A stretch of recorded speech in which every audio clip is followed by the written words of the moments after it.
天气古早人讲也未食过日粽，破球唔敢放。这几天天气拢足拗翕热，西半部高温降到35度。因为西南风沉降影响，气象局针对台北市、高雄市也有台东县发布高温警报。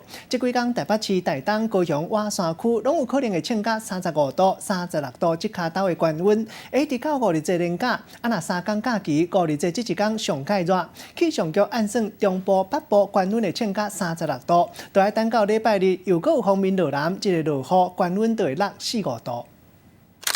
天顶出现云包日，看到金光闪闪，水汽千条。有网友讲，就亲像《西游记》内底交际天的筋斗云同款。台东有民众翕到这个特殊的景象，气象局解说讲，透火烧风的时阵，就较会去看到。搁伫初三的早起来对高雄地区、台东来发布这个高温的特报。天气呢还是会比较高温闷热一点哦，尤其是在台东地区，尤其大武附近，还有高雄的近山区，今天仍然可能有出现36度以上高温的几率。这个气流落车来引起火烧风，另外受到热烈作用的影响，山区有可能来出现局部的大雨。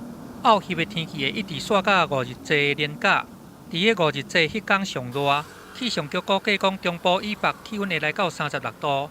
不过，伫个5日节连假的收假的时，因为锋面要来啊，高温会落4、5度，搁会落雨。端午连假的前半期，在台湾北方的这道锋面会越来越远，因此在这段期间，天气基本上都是以白天高温闷热、比较夏季感受的这样一个形态为主。5日节3天连假，就要把握前2天的好天气。气象局估计，中部、北部高温来到32至36度，南部嘛有33至34度。东半部高温嘛伫个30至32度，提醒大家出门佚佗的时，都要加补充水分，才袂去着沙。